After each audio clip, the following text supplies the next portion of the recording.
তোমরা দেখতেই পারলে পুরী থেকে নেমে মানে পুরীতে আমরা নেমে পড়লাম স্টেশনে এখন। আর হচ্ছে এখন একটা ম্যাজিক করে নিয়েছি, কারণ আমাদের 6 জনের যেহেতু এখানে অটো আর ম্যাজিকই চলে, তো আমাদের হবে না একটা অটোতে। আর 3টে যেহেতু ট্রলি আছে সেই জন্য তো ভাবলাম যে একটা অটো ওই ম্যাজিকই করে নিই, সবার হয়ে যাবে। আর দেখো বাইরে ভীষণ মুষলধারে বৃষ্টি হচ্ছে, মানে ভীষণই বৃষ্টি হচ্ছে। আর হচ্ছে আমাদের যখন ট্রেনটা আর কি পুরীতে থামলো তখন তো তোমার প্রায় 4টে বাজে, হ্যাঁ তখন 4টে বাজে। তার আগে থেকে 3টে থেকেই বৃষ্টি শুরু হয়েছে। তো দেখো আমরা গাড়িতে করে চলেও এসেছি। আর এইটা প্রায় আমাদের হোটেলের কাছাকাছি। তো দেখো তোমাদেরকে সমুদ্রটাও দেখিয়ে দিচ্ছি আমি। তো এই দেখো কি সুন্দর ঢেউ দেখা যাচ্ছে।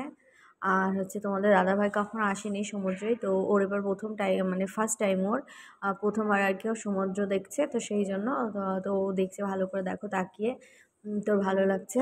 আর হচ্ছে সমুদ্র জায়গাটা, মানে সমুদ্র এরকম একটা জিনিস যেটা সবারই প্রিয় হয় ভীষণ। গাইস, তো আমরা হোটেল এখনো পাইনি, রুমটা আমাদেরকে একটু পরে দেবে, 8টার সময় দেবে। তো আমরা যেহেতু চলে এসেছিলাম সকালবেলা, তো ভাবলাম কি করবো, তো ভাবলাম একটু বিচের সাইড দিয়ে ঘুরে আসি। তো বৃষ্টি পড়ছে এখনো ঝিরিঝিরি, তো আমি আরও বেরোলাম। আর দিদি আজ আসছে, আর মাইমা আর মা আসবে কিনা ঠিকঠাক জানি না। তো চলো যাওয়া যাক একটু। আর বৃষ্টি হচ্ছে বুঝতেই পারছো, এতটা ওয়েদারটা খারাপ হবে আমরা ভাবতে পারিনি এসে, তো ভেবেছিলাম হয়তো ঠিক হয়ে যাবে। তো যাই হোক, তো চলো একটু যাই ঘুরে আসি। তো আমরা পুরীর ওই বিচের সাইডটা যাওয়ার আগে তোমার ভাবলাম যে একটু সকাল হয়ে গেছে, তো এখন প্রায় 5টা বাজে। আর আমরা যে হোটেলটাতে উঠেছি, হোটেলটাতে তোমার 8টার আগে রুম দেওয়া যাবে না, কারণ রুমটা ক্লিন করবে ভালো করে, ওরা সব কিছু চেঞ্জ করবে তারপরেই। তো সেই জন্য আর কি আমাদের 2 ঘন্টা থাকতে হবে। তো ভাবলাম কি করব, তো 2 ঘন্টা এইভাবে আমরা সময় কাটাচ্ছি, এখান থেকে চা খাচ্ছি সবাই মিলে। দেখো আমরা এখন এখান থেকে চা খেয়ে তারপরে চলো যাওয়া যাক। তো দেখো আমরা চলে এসেছি। আর হচ্ছে কত সুন্দর লাগছে দেখতে। তো যাই হোক আমরা চলে এসেছি, আমাদের রুমটা পরিষ্কার করে দিয়েছে, তো আমরা এখন উপরে চলে এসেছি। তো তোমাদেরকে রুমটা একটু ঘুরিয়ে আমি দেখাই। তো দেখো এখানে ট্রলিগুলো রেখেছি, আর ওখানে কিছু আমার প্রয়োজনীয় জিনিসগুলো রেখেছি, আর ওপর দিয়ে জামা কাপড় যেগুলো পরে এসেছি সেগুলো সব ধুয়ে মেলে দিয়েছি। আর তোমাদের দাদাভাই এখানে ফ্রেশ হয়ে দাঁড়িয়ে আছে আর কি, আর আমিও ফ্রেশ হয়ে নিয়েছি। তো যাই হোক এখন রেডি হয়ে তারপরে একবার আসবো তোমাদের সঙ্গে স্নান করতে যাওয়ার আগে। গাইস, তো সমুদ্রে চান করার জন্য আমরা রেডি হয়ে গেছি। তো কেমন লাগছে অবশ্যই আমাকে একটা কমেন্ট করে জানিও। দেখো, তো যাই হোক এখন যাব স্নান করতে। আর হচ্ছে তো চলো যাওয়া যাক, তারপর তোমাদের সঙ্গে পরে কথা বলবো।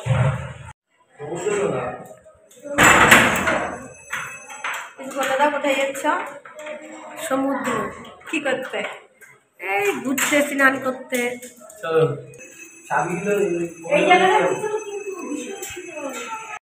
তো আমরা স্নান করতে যাওয়ার আগে আমরা যেহেতু সকালে কিছু খাইনি, ব্রেকফাস্ট করিনি, তো আমরা এই জন্য একটা তোমার দোকানে চলে এসেছি। এখানে আর কি লুচি হোক রুটি হোক এসব খাওয়া দাওয়া করবো, তারপর স্নান করতে যাবো। তো চলো খাওয়া দাওয়া সেরে নিই। তো দেখো খাওয়া দাওয়া সেরে চলে আসলাম সমুদ্রের পাড়ে, ভীষণ হাওয়া দিচ্ছে, ভীষণ হাওয়া। আর তোমার হচ্ছে বালিগুলো মানে উড়ে উড়ে এসে আমার পায়ে এত লাগছে, মানে ভীষণ লাগছে। তোমরা হয়তো বুঝতেই পারছো আমি চেঁচাচ্ছিলাম, মানে ভীষণ লাগছে। আর যেহেতু আমি হট প্যান্ট পরেছিলাম, পা দুটো বেরিয়ে আছে, আরও বেশি লাগছে।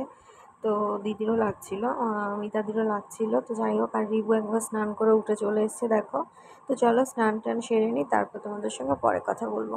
আসার পর তোমাদের দেখিয়েছি স্নান করতে যাচ্ছিলাম। তো তারপর স্নান টান করে এসে ভীষণ টায়ার্ড ছিলাম, বোঝোই তো। তারপর এসে ফ্রেশ হয়ে চান টান করে খাওয়া দাওয়া করলাম, একটু বাইরের হোটেল থেকে খাওয়া দাওয়া করে ঘুমিয়েছিলাম। এক্ষুনি উঠলাম ঘুম থেকে, এখন প্রায় 6টা বাজে। তো আমি নিজেই বুঝতে পারছি না ঘুম থেকে উঠে যে এখন বিকেল হয়ে গেছে নাকি পরের দিন সকাল হয়ে গেছে। তো একজন ঘর ঝাড় দিতে এসেছিলেন, তো ওনাকে আমি জিজ্ঞাসা করলাম যে কাকিমা এখন কি সকাল হয়ে গেছে? বললো কি যে না মা, তুমি অনেক জার্নি করেছো সেই জন্য তোমার কাছে মনে হচ্ছে। তো যাই হোক তোমরা ভিডিওটা দেখতে থাকো, আশা করি তোমাদের ভালো লাগবে। আর এখন আমি একটু রেডি হব, রেডি হয়ে আমরা যাবো হচ্ছে আর একটু সমুদ্রের পাড়ে। আজকে কোথাও যাওয়ার প্ল্যান নেই, কারণ এসছি আমরা আজকে ভীষণ টায়ার্ড আছি সেই জন্য।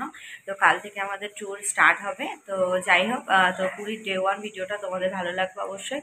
তো চলো ভিডিওটা দেখতে থাকো। আর রেডি হয়ে এখন একটু যাবো হচ্ছে সমুদ্রের সাইডেই যাবো। তো চলো কেমন সাজবো কী করবো সবটাই তোমাদেরকে দেখাবো। তো ভিডিওটা দেখতে থাকো, সঙ্গে থাকো।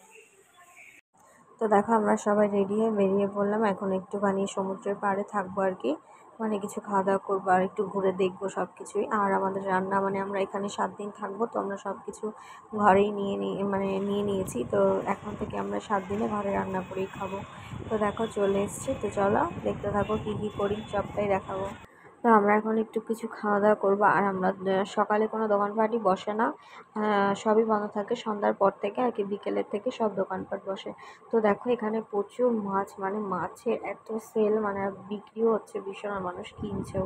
মানে দুটো কাঁকড়া 100 টাকা চাইছে, 10টা চিংড়ি, ছোটো ছোটো চিংড়ি মাছগুলো 100 টাকা, মানে এত পরিমাণে দাম। দুটো পমপ্লেট মাছ, মানে পমপ্লেট মাছ হতে 300 টাকা করে কিলো, মানে দুটো মাছ হলে হয়তো 500 হবে, 150 টাকা। তো যাই হোক দেখো এখানে প্রচুর মাছ, আর এত বিক্রি হচ্ছে, মানে দিয়ে পারছে না, ভেজে পারছে না।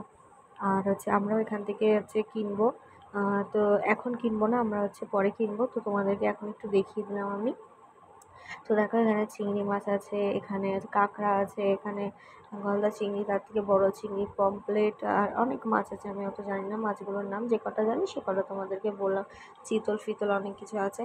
তো যাই হোক, তো চলো এখন একটুখানি আমরা কিছু খাওয়া দাওয়া করবো। তো কী খাওয়া দাওয়া করবো সেটা তোমাদেরকে আমি দেখিয়ে দিচ্ছি। তো দেখো এখানে আমরা পাপড়ি চাট খেতে চলে এসেছি। আর হচ্ছে আমি, মানে আমার এখানে এসে না মানে ঘেন্না ঘেন্না লাগছে আর কি, ঘেন্না করেই খাচ্ছি। যাই হোক হোটেল থেকে বাইরে এখন খেতেই হবে, কিছু করার নেই। তো যাই হোক ভাবলাম যে বসে থাকবো তো সবাই খাবে, আর হচ্ছে আমি তাই জন্য একটু পাপড়ি চাট নিয়ে নিলাম, আর পাপড়ি চাটটা আমি বেশ ভালো খাই। তো চলো, এখন খাওয়া দাওয়া সেরে একটু এই সাইডটাতে চলে আসলাম। মানে ভীষণ হাওয়া দিচ্ছে, আর ভীষণ ভীষণ হাওয়া, মানে কি বলবো, ফোনটা কাঁপছে আমার হাতে, মানে এত হাওয়া যে ফোনটা আমার হাতে নড়ছে। তো যাই হোক দেখো পাপড়ি চাটটাও দিয়ে দিয়েছে। আর হচ্ছে খাওয়া দাওয়া সেরে এখন একটুখানি ওই সাইডের দিকেই আসছি। আর হচ্ছে মানে পুরীতে সবসময় জোয়ারের মতনই ঢেউ থাকে, মানে ভাটা যে কখন আমি সেটা বুঝতেই পারলাম না। তো যাই হোক কখনো আসিনি, ফার্স্ট টাইম পুরীতে আসলাম। দীঘা অনেকবার ঘুরেছি, পুরীতে কখনো আসা হয়নি। তো যাই হোক এক এক করে আশা করি বোন আমাকে সব জায়গায় ঘোরাবে, তোমার দাদাভাই। তো দেখো অনেক এসছে, প্রচুর মানুষ, প্রচুর মানে কি মানে মানে এত মানুষ এসছে, মানে কি বলবো আর কি। আর হচ্ছে পুরীতে হচ্ছে তীর্থস্থান, তো অনেকেই আসে আর কি, বয়স্ক মানুষ যারা আছে তারা। তো যাই হোক তোমাদেরকে এবার মার্কেটটা আমি ঘুরিয়ে একটু দেখিয়ে দেবো, তো একটু জিনিসপত্রগুলো তোমাদেরকে দেখিয়ে দেবো। তো চলো ভিডিওটা দেখতে দেখো।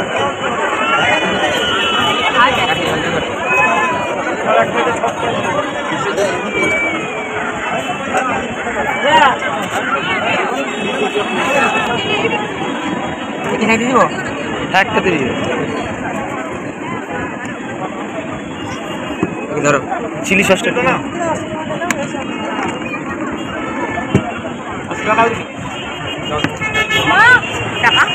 লঙ্কা, হ্যাঁ লঙ্কা।